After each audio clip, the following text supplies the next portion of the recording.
also wanted to help with additional things in the building The too. board gives the undesignated money, that we use that money. Those are one of the, my staff did all of it.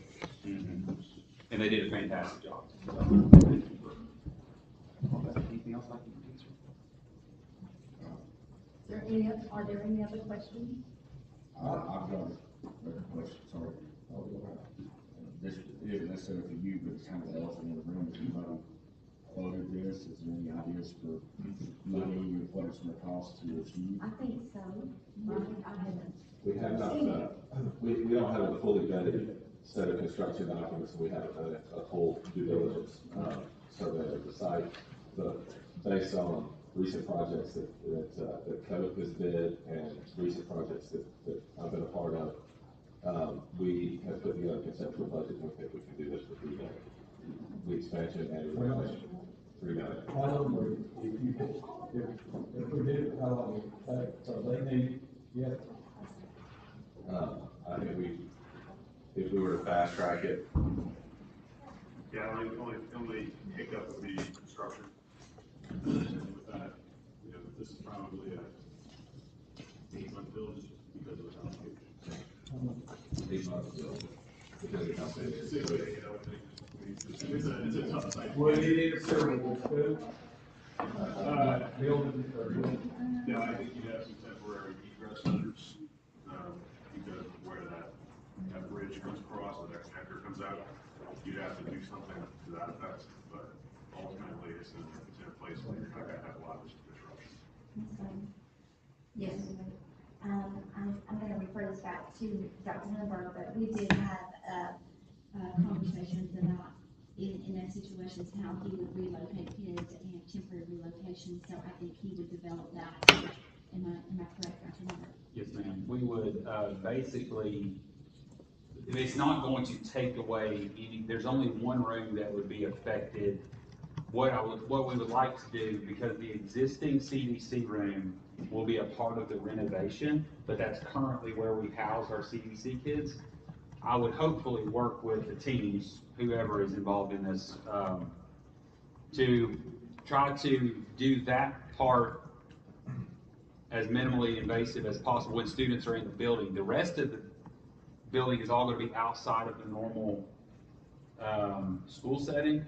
If we do end up, we anticipate possibly adding a CDC class next year because of numbers, which we don't have the space for yet. Until this got built, we don't have the space for that. We would displace another related arts class that would basically become a floater class around the building temporarily to house that, and we would give that classroom space to CDC in the short term.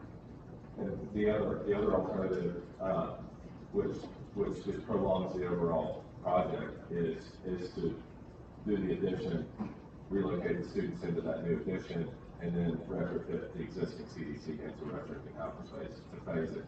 Got that wrong. Space for the courtyard. It's starting. It's starting to walk in. Are you talking about the space where the courtyard is, starting that first, and then you're moving the students there, Yes, and renovating And that then- area, and then moving them back? Well, what I would, if we were to phase it,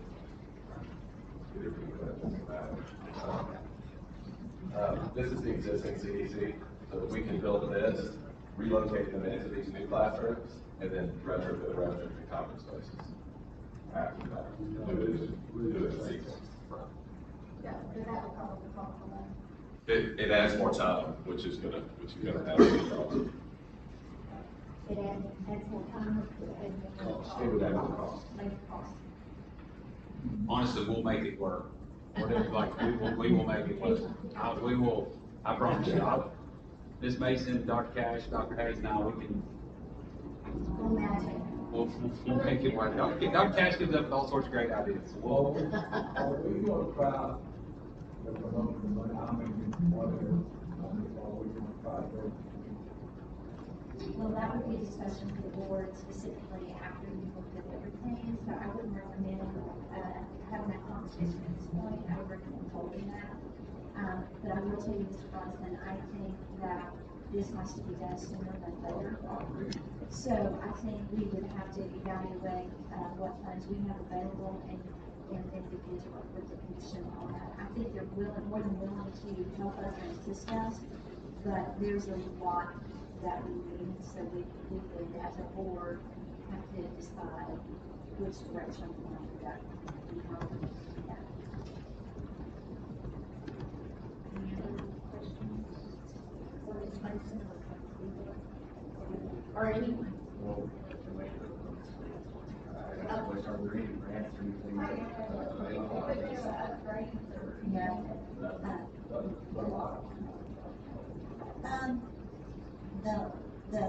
I mean, there's a possibility with the lights, but we usually, when we're doing the lights and things through the construction companies, get a better deal because we're buying in bulk. So, I mean, we're looking for grants and everything all the time.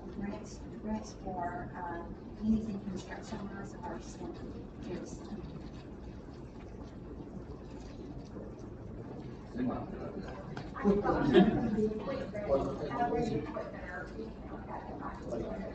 Because of the grants that we have, and there's options for moving more of those grants are requested and disappear.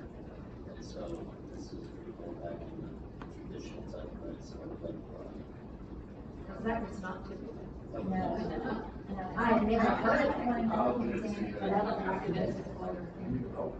Okay, anything else regarding Ocoee Village? All right, we'll go to the second item, which is Walker Valley High School bleachers. So, can I preface for sure? So, if you were at the Bradley, Walker Valley game, it was very, well, and I, you know, the only thing I can say is I believe it became a safety issue, and it becomes a safety issue, I get really concerned. So that's where I'm at. And there's some situations, so okay, you do not have a large crowd, but then there are some where you do. And sometimes it's kind of, sometimes, I would say, You are now looking at the next by Bradley, Cleveland, and McNally. So you've got 3 out of their 5 to 6 games that we're starting to see those situations. well, I heard things like, from those, they were also called, they were gonna play some Saturday, they said, oh, but, we're gonna talk about public schools, so I like, Just to reiterate, I was there, I was present, I ended up sitting in the back of, Bradley's band, which obviously we're using out our kids are playing. But there was literally adults sitting in the hallways, the stairs, to get up and down. There was people lined up across the front of it, and, you know, they're in the bleachers, you can feel, on the safety, you can feel the floor. You know, summertime. It's not good. No, summertime, you know, a few months ago, that's when it collapsed. So it's just things that we need to look at, right, 3 games, at least 3 games. 3 maybe more. And I know we looked at several things at Walker Valley.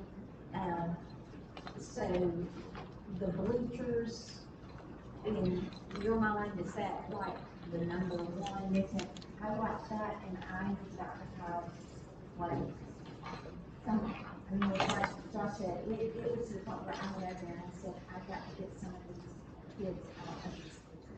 Talking about how I'm gonna do this, but, you know, it was, Bradley had relocated the entire student section, and then put the student section down on the track is never good, put it right next to players. Well- When they relocated they had to relocate the ball, a good job. And and I'm talking about all the stuff that you good and bad, but that track is not, the Brady don't have a track, No. their track is really good, if you look at it. And I told her, part of the problem is you're letting people sit on that track, she said they have to. And I said, well, we need to get them off that track. So to that point, Corbin and I both went to Meigs County yesterday. They had just finished a complete renovation of their bleachers, their stadium for football, within the last year. And their visitor size is 600 now, They did that for a budget of $250,000 to $600. $213,000, bought them, self-supported bleachers, demolition of the existing concrete bleachers, new concrete pad, 9 rows, 600 seats with stairs and ADA ramps, ADA, wheelchair seating on the front row. Very, very nicely done, $213,000. And where was this, I'm sorry? Next time. Mike's Okay, 213 dollars. Yes, ma'am. Walker Valley. That's, they, in my opinion, that's not, And that's what we discussed, is 300 on each side of this bleacher system that's already existing, using the existing, and going 300 this way, 300 this way. What I've got to talk to Dr. Bell about is the relocation of the triple jump and the long jump that's in here on both sides. We've got the long jump and the triple jump, so where we relocate those. So there's a few extra little things in there that we need to look at impacts for the track team, but that's ultimately. okay, if we didn't believe, we convince them to start that track. I think you Make make it it, like a requirement. yeah, the requirement that you don't need to be on, especially with those chairs. So Terry got what is it? I know. Mr. Taylor, Yeah, Madam Chair, you know exactly how many that I ultimately have. I did, but, Not fully occupancy level on that, Mr. Taylor, I'm sorry. Mr. Rosser, do you know? No, and the Walker Valley is not Brandon Hospital, okay? It's not in football. Yeah, but the homicide is usually pretty full, usually it's a good crowd. But this is, except Brandy is packed, Cleveland is packed, McMinn County is pretty packed, and if they play poker, back in the central, it's packed. His side normally is that way, and, they have issues, I remember with the bands. Yeah, that's what I'm gonna do. And they brought the band down here, it's just never really transferred over to that visitor side, they kind of added on, and never got over to here where they could help. The only reason I was asking that question is if we add the 600 and 300 on each end, does that eliminate the problem, that just makes it what's there? Or does it just make it a little better? If you make that on any side, big enough. When they play Brandy, it'll still be full. Brandy's full when they play Walker. But it will be all there. Yeah, and it may You not would totally. definitely have room for your band, you have room for your band, your student section, and more, spectators with the student section. Yes. Okay, how does it compare to what's on Walker Valley's homicide? What is on Walker, according to this, I think it went, how many rows high did it go? Was it 8 rows high? Which, Photo, in Meigs County. Meigs County, 9 rows. 9 rows high. Okay. So in essence, 300 on each side, 9 rows high is what you're gonna be looking at. This one currently, I'd say it's about half of this section, like half of the visitor side right now, as far as height goes. Okay. Currently there, does that make sense? I don't know why I had, this was from a visit we had before, but less than a year ago, that additional visitors bleachers 600,000.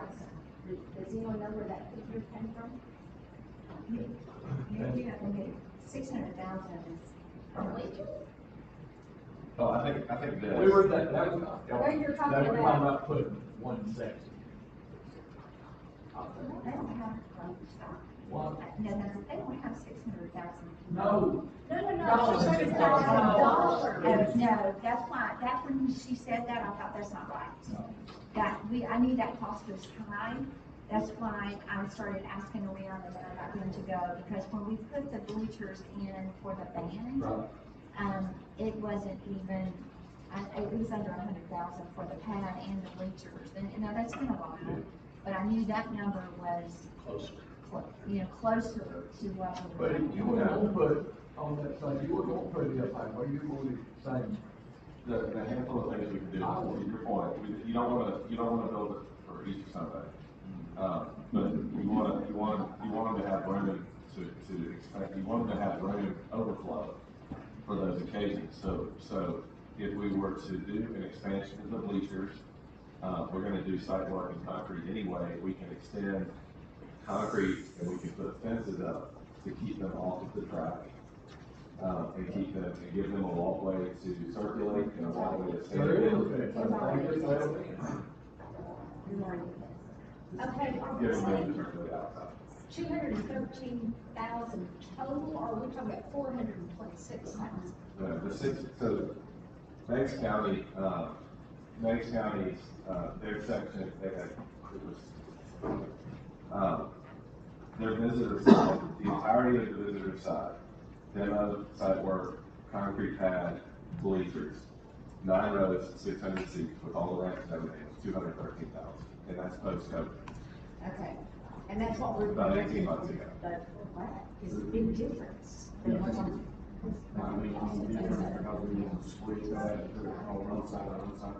I think the way, How high are those places on the side? I think it's separate, we have less work than what they had, they had been off concrete. And that was a complicated site where they were working in there, and I started looking at how that site was laid out and how the trucks are now. I think we have better access than what they have up there at Meg, so I think we probably have a wash to do complications like that. Does that make sense? How many rows does the bleachers have got on there beside that?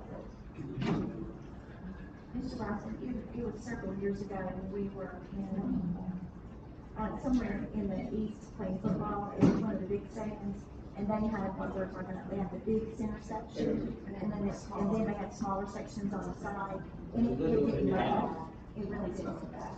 This is 18 up, so we have that on both sides. Here, is email your picture. So, just kind of, hold up, do you not have the same discussion about Lake Forest meeting? Or you were? Yeah, Lake Forest, had the same, they don't have to do third section over there. Mr. Dawson. You're right, they don't I have. know we went to work with my, but I do it at one. This one, I think he's gonna pull the picture of it, it has a. So this is what Meigs County did. And again, full concrete slab underneath this whole thing. There's an ADA ramp, you can see kind of behind the stairs, there's an ADA ramp that comes down that's about 5 feet wide, plus the stairs, so it's really good circulation in and out. There's ADA seating and companion seating, all throughout, all along their wheelchair and companion seating along the front. Handrails up the aisles, 9 rows deep, and fences around the whole thing. It's a really nice self-supported setup. Again, That's not road. that's not us. And it's not that it has to be done. No, that is. That was half, so it was. That's fair.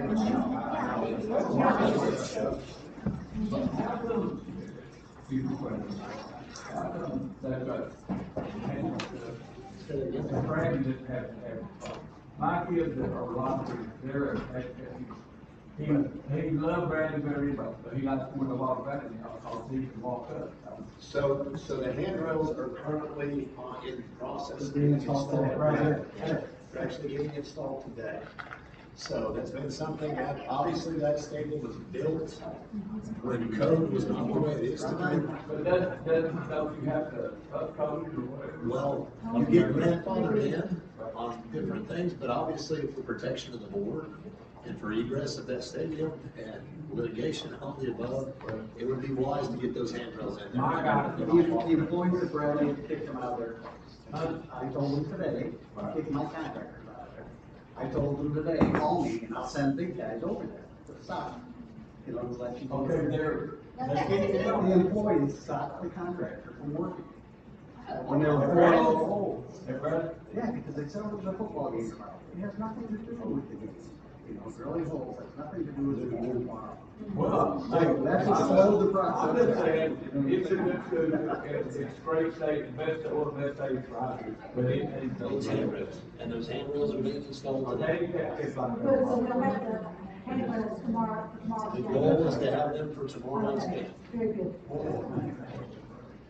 Because there's a liability to do It that. is a huge liability. Okay, this study. Yeah, not, the handle don't get out here, we don't want to digress too far. I just want to make sure on the, going back to the Walker Valley, on the money side of it, 213,000 is going to cover 2 sections, 9 rows tall, and approximately, so roughly 600 students. But that's, we haven't got the quote, that's just what Mexico That's what paid Mexico. pre-COVID, everything. Oh, this is Oh, after, okay, okay. Post-COVID, and that's probably pretty accurate because they're freestanding, so These bids were from May of '23.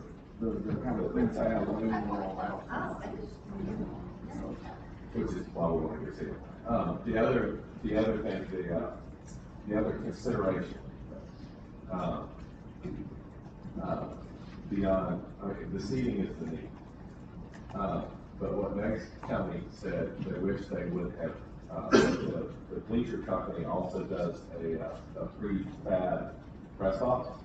And they said they wish they had done a small press box on the visitor side to keep coaches and radio stations and everybody else from the visitor team out of their press box because it's getting so crowded. So that's an add-on, that hasn't been discussed, that's one of the things that. That has not been requested by the coaching staffs or anybody, that was just something that you shared with us. I think that was a good idea, because I have heard, you know,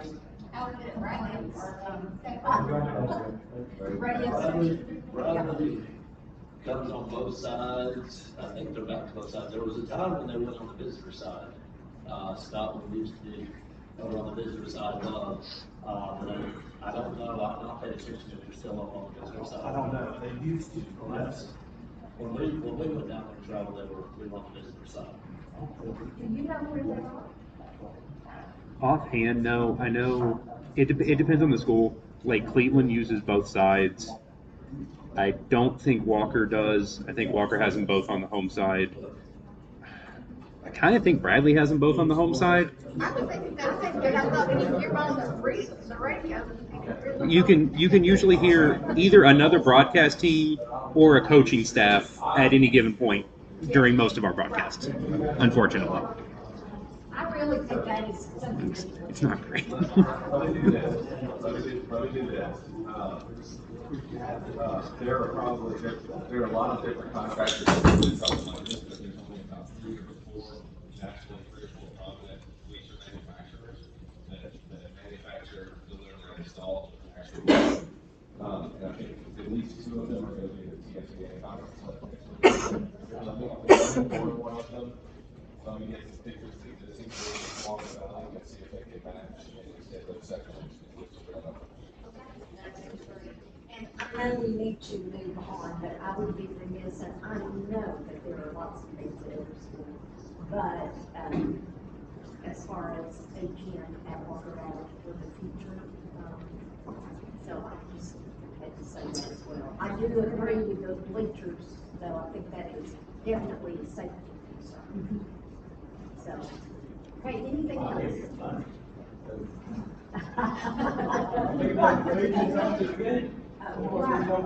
Yeah, exactly. Okay, anything else? Okay, the next is the capacity survey. So,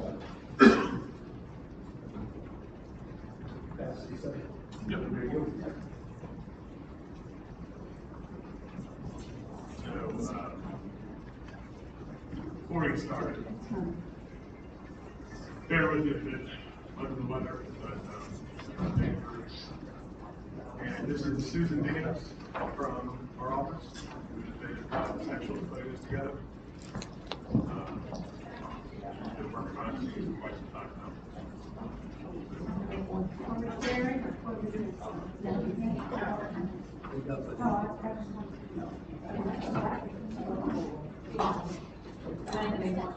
Sorry, where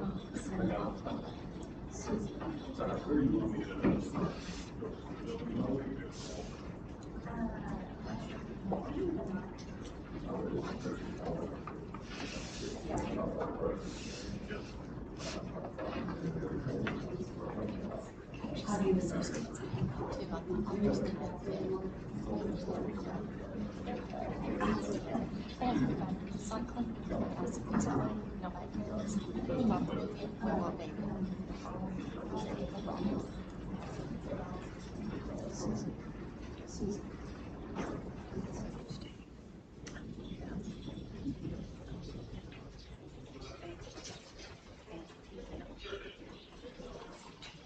So, as we get into this, we're looking at obviously a bigger picture than what just Peter's doing.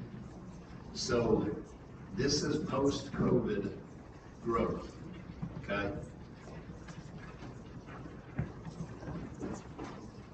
This was 2021. 119, 51, 512. New residential unit. New residential units.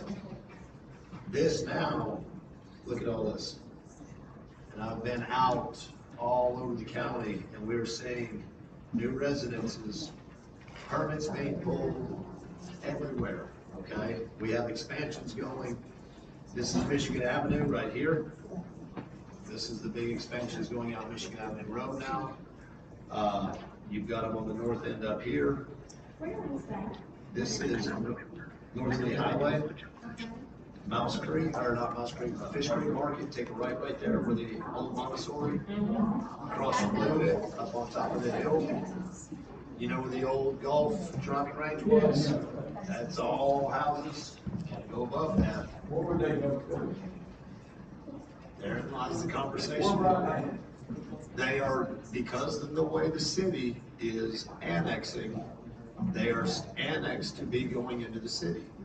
With that said, what we're seeing, and what Peter's getting ready to get into, is we're seeing a lot of this growth in schools, because they're not, a lot of those kids literally are right outside of the county school, like Michigan Avenue, where it's annexed all the way to Michigan Avenue, and a lot of our city kids are going to our county schools, which is providing a big flex on our schools that are out traditionally in the county, but the city's absorbing them, if that makes sense. Maybe they want to shop through the rest. That's exactly what's going on Freewell Road as well.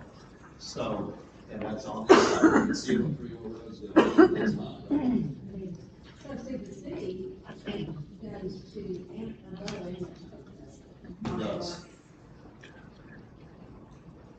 That'd be all the way up to Boston. What is that, Gerald?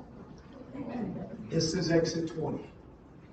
So what they've done is originally, you know, we had the whole issue with them annexing way out here at the interstate for the industrial park, and they didn't have the utility tied into them. And that was a big hot topic. With that said, the utility's caught up. The utility now is also under the interstate connecting Freewell Road. And so we've now got water Freewell Road side along with Cleveland Utilities on all the way down. So that is opened up all the way out there between that Prospect and Hopewell corridor. We've got a lot of growth. Don't the people have to approve that, don't Say that again? the people have to approve it for going in? That is a different political discussion that I know is going on within the city and how they are doing those approvals. But I do know that has been on some city agendas as of recently at the city council. Okay, now, where you said the 180, so that is. The On the north 100, end, yeah, 180. yes, Okay, that section that's between those blue lines, is that city? it is not yet. Okay, how can you just do that little annexation that way? Everything is connected to the utility where they're annexing. So currently, the utility does not infiltrate. Do you understand what I'm Yeah. saying? So it's based on So their they can do infrastructure. that. Yes. As long as it's contiguous, so it doesn't matter if we're gonna put 900 homes in. If the original owner of that, that buys that property developer decides that they want to have that annexed into the city, they can actually approach the city and ask for that to be annexed. They're the only property owner, and so it can be, there's no objection, there's no argument for it. But my subdivision, where you have a lot of houses on this, that's the over. If there's houses already in there, then yes. Okay, But the new developers coming into town are requesting that annexation prior to the development beginning. And they're requesting that because Cleveland Utilities cannot serve them unless it's in the city. Correct. Okay, what is the East Cleveland area? The East Cleveland area would be down over in here. Okay, so that is not in the city. That is not. Part of it is, part of it is not. If you're familiar with Beach Line, Bedford Drive, some of those areas, those still feed into the parkview. And then once you go on further, like Sixth and Eighth and some of those. Right in behind Lee. Right behind Lee, those will take over to the city, so it's, the line is kind of in that. Put that later okay, that on. would have anything to do with utilities, so, would it? I mean, I'm just Road curious right as to here. why that would not be in the city, if everything around it is. That's well. Right. Anything else, it's merely speculative. And anything I'm thinking or would say. What area did you say? That is Cleveland area. I mean, it's not in the city, but everything around it. The 912 little purple section there, I think it's on come on down, my right here, that. 512? 512, I'm sorry. Where is that? That one is, I think I know the answer to this, I'll make sure, it should be in the area, can be farm. here's AP, or here's 64 coming out. It's tucked back in there on the. Yeah, one side of that, just so this, you know, you're not rolling up through there, you may not, but one side of that, ends on Gary Road, the entire right across the road. The other, the back side of that's gonna come out of the fire hall, right directly across the Park Hill. And that's- that's all behind Simpson Construction. Part of it is going to be annexed, part of it is already being annexed, rumor that the other will be, Because but the it's not. city's going out that way too, and this way. So. So, But those fields will be zoned, if it is annexed into the city, that entire development, then they will be zoned, according to Mr. Fowles from the other day, they'll be zoned for maybe. So if you can imagine, as a parent, you're gonna drive from that neighborhood through the town. They don't need to take that right the bus, and they'll ride the bus. well, so, We're not some. with all this conversation said, we're just wanting to make everybody aware of why now, what they're working on. Because the growth is here, and we have places that, this is just the city growth. The county growth is what Peters is really dove into with Ron's office for it, and we've been getting up to that on our end as well. So, with that said, just wanted to set the table that we're there. That is when you want it. You just tell me whatever you need. Okay, go right. So, again, if I sound a little funny, I'll bear through it, but, so as he was mentioning, we have gone in and taken a look at county growth as well as city growth. And if you look at this page here, this gives you some perspective to a study that was done previously. Everything from a historical perspective, when it was initially done, projection of about 1% a year. Looking at just the actual census data, 1.64, 1.10 from 2015 to 2020, becomes very close to checking out. Essentially reconciling with that first thing. I'll have on page number But that, what, this is, what the page I do have is 4 pages for each specific school.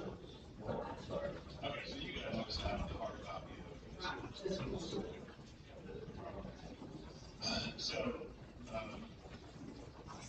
what we really want to do is kind of challenge the historical data and just see what the reality was, because there's an obvious consensus, there's a lot of growth coming.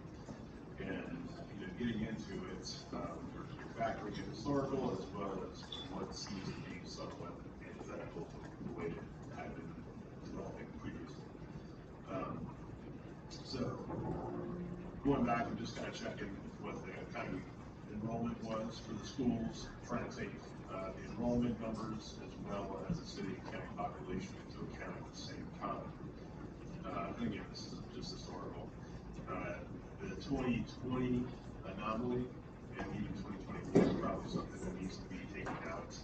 And any of our projections, we did take that out because that would skew what the enrollment looks like moving forward. Just our little algorithm that we use.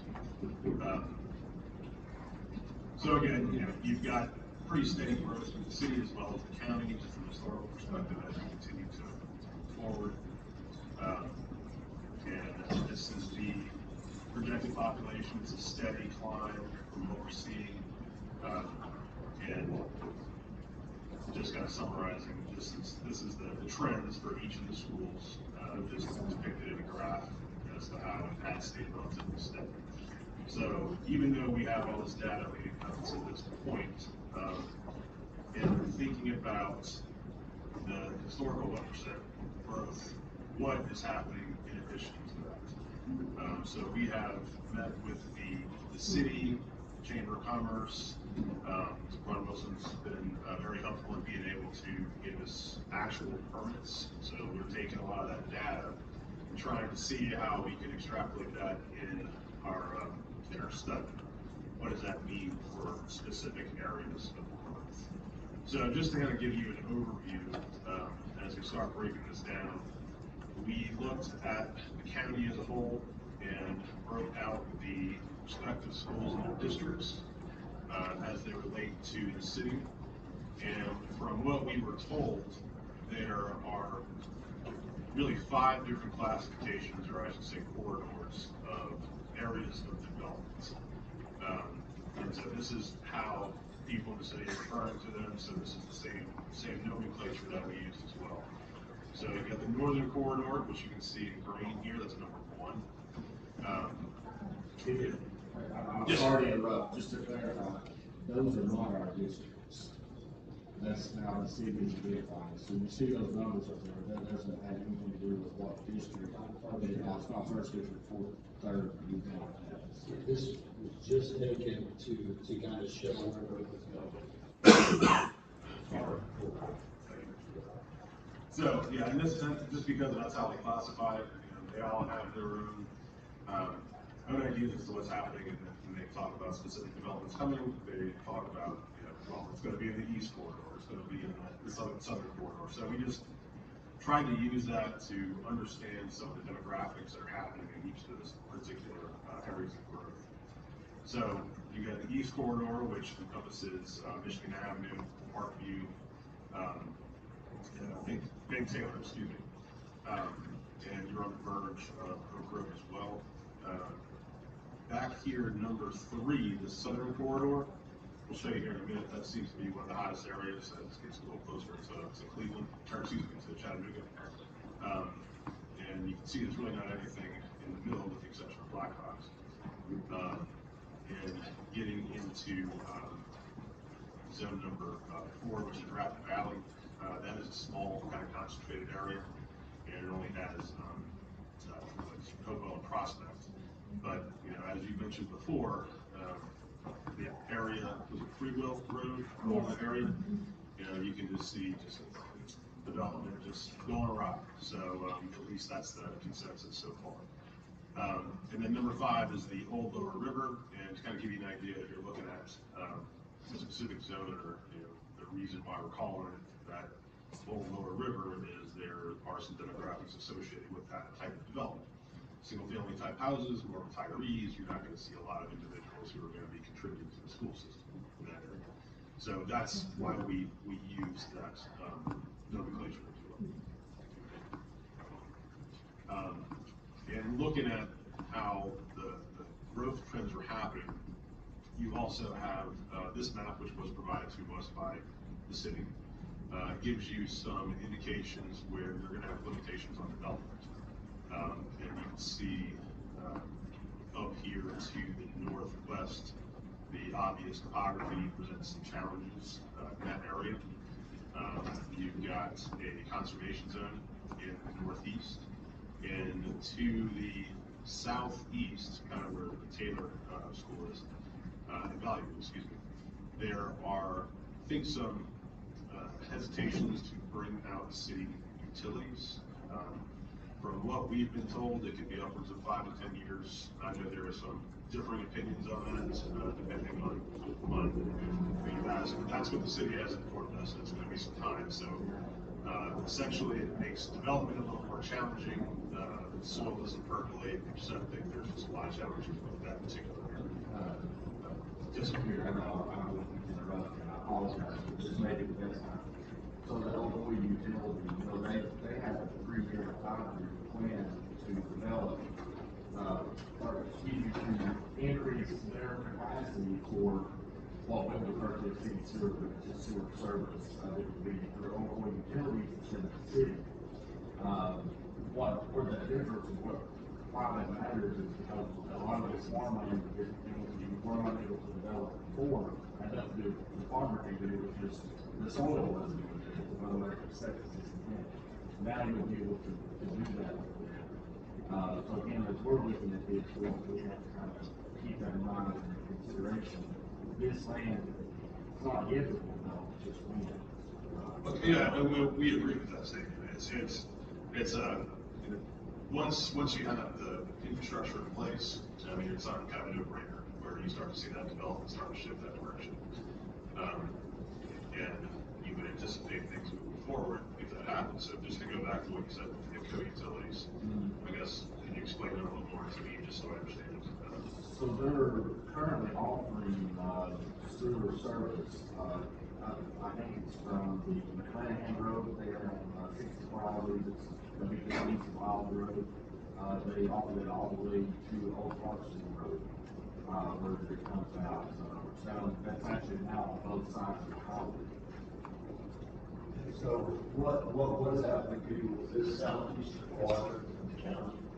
Was not able to be developed because we didn't have utilities that would be able to feed and be able to house that development. So, in an effort to kind of counter the aggressive city growth with utilities, Ocoee Utility District is offered to help PA to develop that southeastern quadrant of the county. And that process is now in place, and there is a 3-5-year plan to get that. The school system started that. Taylor was first. Taylor was first, we got rid of our waste treatment plant. And now all these, everyone else is development inside out for our fourth tank. And we pay for it, and then that, We take care of the pumping station, that's it. Therefore, we don't do anything from our pumping station, it's all on that. So that, initially, I think from our first go around, I don't think we had understanding of that. And I think we had a 10-year kind of timeline in our head after our last discussion. Yeah. In the spring place last spring area, I think this year, or this coming year, for 24, which is also part of those 4-year deals. And that falls like in line with what Ron told us. You're seeing the city grow north and west, and we're seeing the county grow south and east. It's like, as far as the growth, we're seeing the land development. So that's dead on the line. But you also got the west, it's concentrated in the west, but county, but it's very, So, kind of trying to take all that into account and where each of these schools fall into place. These are actually tax maps. So the best way that we can figure to try to assess where those permits would be pulled was to basically break out the county tax map and assign addresses to each of these areas. my state residential. So that gives us some idea as to where the concentration is. And trying to look at that and just how the impact for each of the zones, going back to the 5 zones of development as well. And we came up with just numbers of students based on typical demographics, the type of houses that they would have there. And I know we're going to talk a little more about these specific areas of development and really how they relate back to city kids coming to the county. So one caveat of this when we were doing the study was we were more, I think, maybe mistakenly, holistically looking at the city basically offsetting the county. If you had some just cross-pollination, if you will, between the two, the city and the county. So in looking at developments, we're looking at how it impacts the county without taking some of the city kids into account. After our discussion last week, we're going to get a little more into looking at some of the specific schools where we may need to consider a heavier weighted average of kids that are in city zone or an area that's districted for a city school that maybe won't fit into the county. Prospect is one of those that we have mentioned. Michigan Avenue was another one. Parkview is right. So one of the things that was brought up at the meeting last week, and Nancy and I talked about the meeting, that I wanted to ask about was there was mention made of some legislation due to the fact that a city resident also pays county taxes, they actually have the option to go to a county school. There's not a lot, somebody said, well, if there's no procedures towards that, connected that going to the city. Is that, do you know if that's the case, or?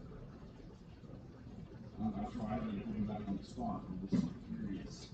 Does that would make a difference? I'm personally not familiar with the. So I can actually speak to that and speak to what the legislation says. The legislation actually says now that you have to provide open zone. So we have to have a period of time where we have open, like, you can put in your out of zone application and get your space available. We're supposed to make it kids. If your space is available. But if they're within your county, like city county residents, that becomes, they already pay taxes to the county, they pay taxes to the city. So then you're in a situation where, you know, they can come. Our only out with that is, we have some things in place in board policy about behavior and pieces like that. The legislation that's coming through recently is talking about total school choice. So that I would say, most of it is, they were going to graduate. I would tell them in today's clock, if they want to go, which is what the attorneys have told me, both attorneys that I communicate with, they're like, if you ever get a full count, you will lose.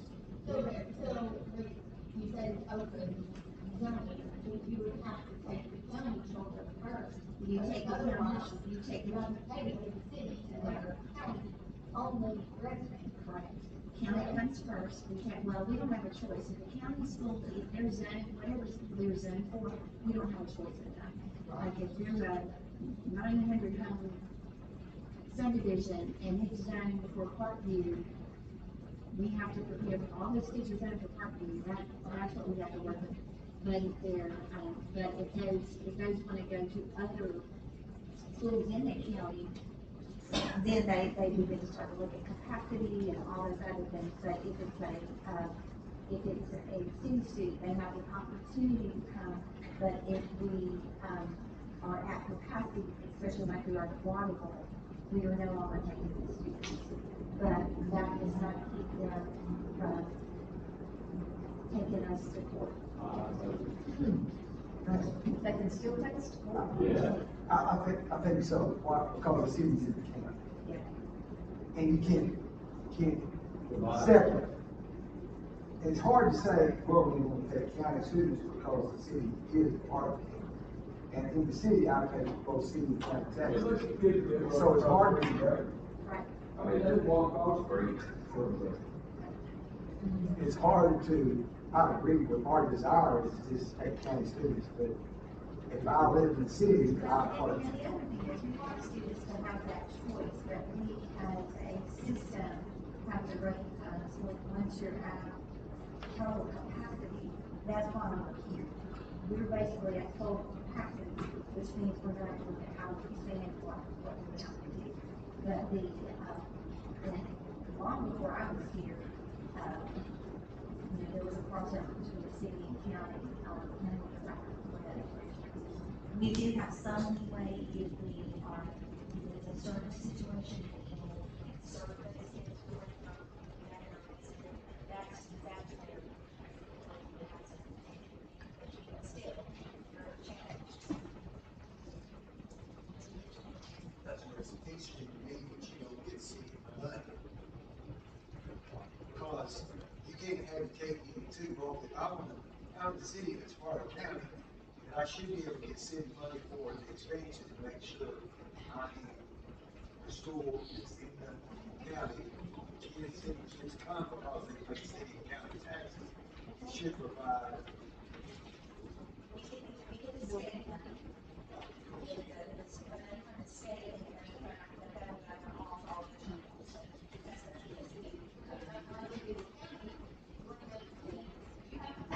Yes, because you don't pay city and county.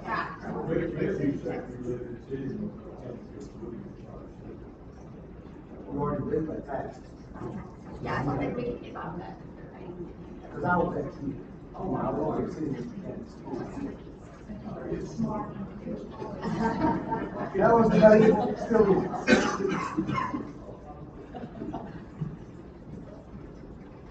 But I know those are questions around that, but it has to do with they are already paying those taxes. This comes along with Georgia, we have to increase our class standards. And so when we increase our capacity, our schools can build schools, still from the third of that when we Is that not changing with the new responsibility? Not right now. I know. If that money is fine. If it's fine.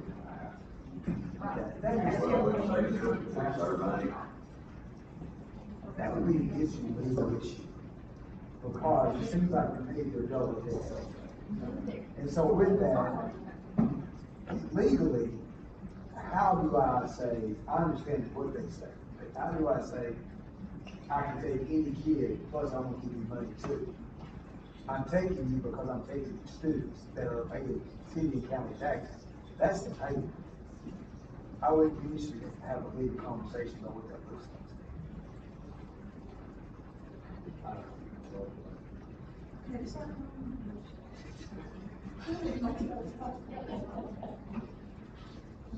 Yeah, that's all. It's really close.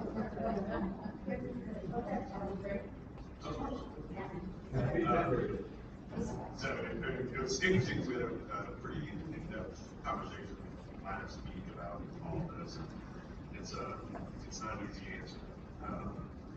And one of the things we do, we haven't sent a copy of what we presented last week, and I think we wanted to check some of the numbers. And I think I don't think we're being liberal in our assessment.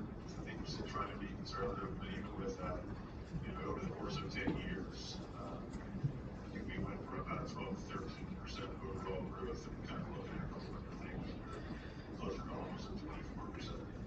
So I mean, that's a really significant increase if that growth is realized just for the school system itself. And that's about 1.8% compounded over the course of 10 years. That's about the current rate that you have right now. Now, whether that rate is sustained or not, I wish I had a crystal ball. Maybe do something else. But looking at the future, I think we're making some best guess kind of judgments on where the capacity issue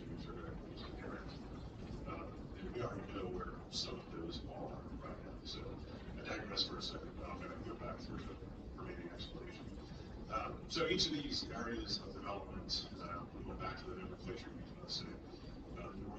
Northern corridor, which is a lot of kind of infill housing, closer to the city.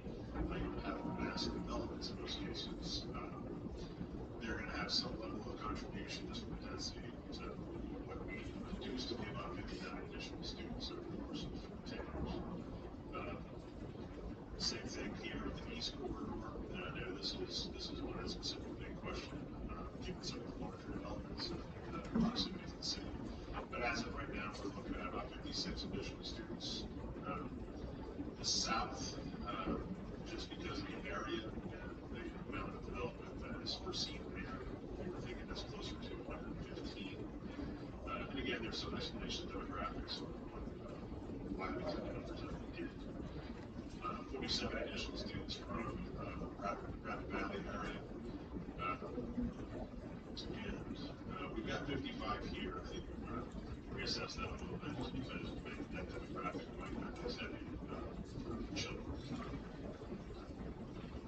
Was that your role in the correct? Yes, ma'am. Okay, that's my. So just in general, all of that information kind of gives, I want to call it an intensity map as to where you start to track a lot of this development, where it seems to be the hottest. Right now, we're seeing that southern corridor being the hottest just because of really the element of circumstance with proximity and the available land. So we kind of go through that whole exercise and try to break down at least, because of the open districts, urban zones, I'm not going to call this an exact science, but kind of getting into some of the estimates, you start to see the number of kids per year that would be introduced by these specific developments themselves. So we're trying to put that into an addition with the historical growth and current growth that we're seeing right now. So those numbers are intended to be kind of above and beyond. So if we look countywide as far as enrollment, those numbers kind of give us what this graph looks like. So with the steady growth of the city and the steady growth of the county itself, the combination of some of the developments where kids come over from the city into the county tends to put that enrollment a little more on a steeper trajectory. So you can see we've kind of got a dip here for whatever reason, but then that growth was being realized kind of back to where it was pre-pandemic numbers, and the expectation is that's going to continue. So I feel like we are at almost 1,000 more kids over the course of 10 years being introduced into the school system. I don't think we're being too presumptuous in thinking that level of development based on what we're doing. You don't have a paper. I'm sorry? You don't have a paper.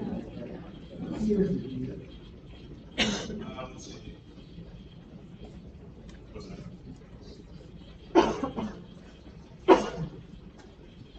Yeah, it's what that is the 2023, 2024, is that what we're looking at? I don't have no time either. And so, yeah, I appreciate it.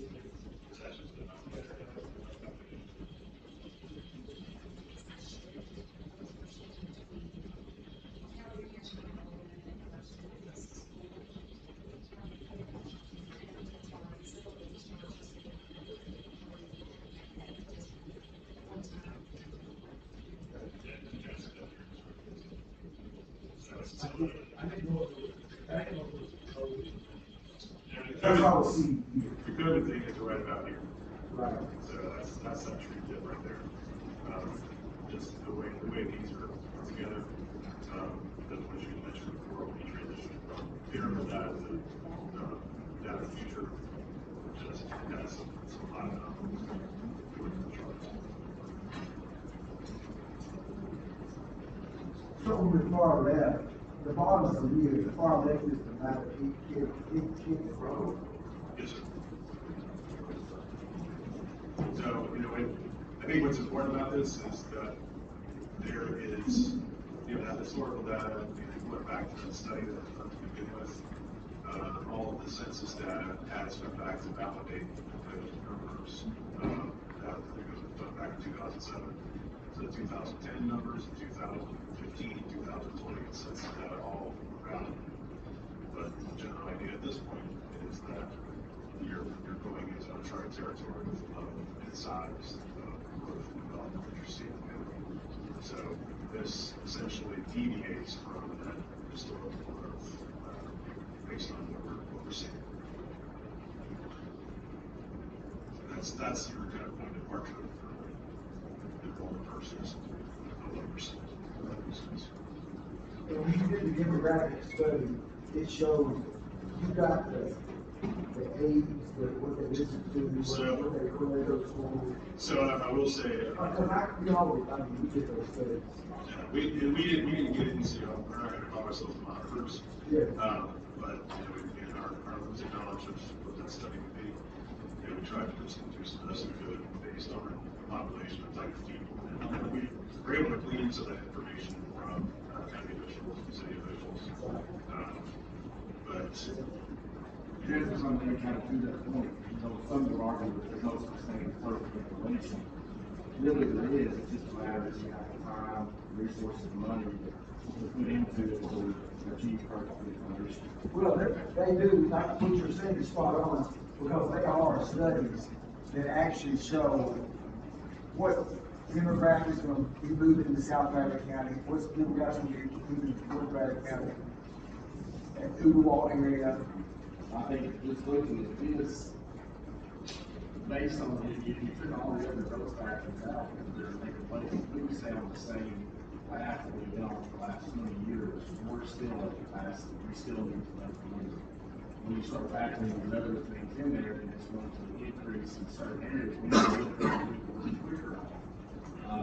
Because what it is, we're adding, counties like $2,000 for the manufacturer, 100 year, 500 year, different things like that. Those are working people, who are working age, have children, will be in the school system. So, we may not be able to complete detail on all the different types of studies, but just looking at it from this, we have to make some moves.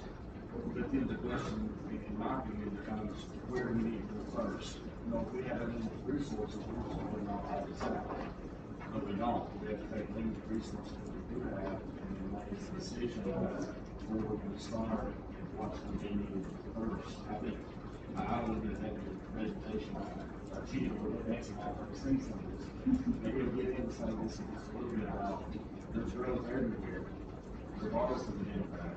And now, where do we start at? That's where we need to pick up. Where we want to begin to start finding a resolution to an issue that's not there. I mean, it's not an immediate fire, but we don't want to wait until that happens. I mean, if we start now to exploit that, which we have to be proactive. We don't have to be the option to sit back, continue to wait, or we would try to gather more information.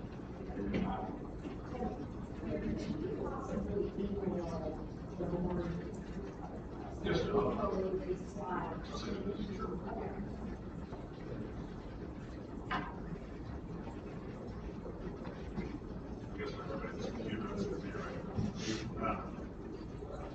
So I was just going back here to the previous, demographic study that was done back in 2007, projecting the population. And it has been on that trajectory, but based on current information, it seems that it's not. So just taking that information based on where the school is, the type of developments that are coming, and taking all that with what the existing school conditions, I shouldn't say conditions, but the existing capacity of the school. So if we're looking at a capacity of any one of these, you're looking at instructional classrooms dedicated to teachers without taking away any kind of programs like art music, things of that nature. So every one of these schools, we met with each of the principals and reviewing the as-built plans, put together diagrams of each one of these, and trying to understand how they function, what kind of area you're gonna see across the district in each one of these schools, and trying to keep that program intact from one school to the other. There are some variations depending on some schools may have CDC, you have the PE program, there's some anomalies such as that that have to be maintained. But overall, we don't want to take away instructional space and capacity, it's based on what the need to use program. So there's also the pre-K aspect of this too. And because the pre-K is not necessarily under your purview, so to speak, we are trying to accommodate when possible. However, not letting that be a factor in what we're calling capacity of the schools. So I'll show you what I mean. So going into what the capacity is really based off of, that's the first thing we've got to establish. We've got to figure out what's the numbers that what are the numbers that we're dealing with. So we're going by state ratios. So this is now not exactly mandated as it once was. However, these are the recommended student to teacher ratios. So from K through 3, every one of those is going to be based on 20 students per classroom. And then from 4 through 5, they're all going to be based on 25 per classroom. So that's how we start to measure what the overall capacity of the school is. So when you see this chart here for projected enrollment, wherever it gets in the red, that calculated capacity based on the existing conditions, that's when you see that being challenged. So I will show you an example to kind of walk through this. And you have, in projecting this, you have pretty much a calculation that calls out what the growth looks like based on historical growth, as well as what is happening in county and surrounding areas, regional districts. So all that gets factored into various calculations, and there are some instances where one school might be rated a little more than others based upon certain conditions. So, Dr. Dash, if you'd like me, I can just go through school by school, or Just one thing that I want to point out is that as we go through things, it may be kind of person slower. So they actually have this down in front of them. So we can, but I think now would be a good time to do background check. If y'all want background check. And so there are individual backgrounds right on the phone here, and then there's a set of backgrounds down the phone here. We've got two places to put together. And then when we come out, we will actually hit the highlights, and then we can go around and talk about, but I think I want to get to this, and then we can start talking about what we can do is what we see in the pattern first, and then go to the buses and see what we're talking about. have we come back across the slide? Yes.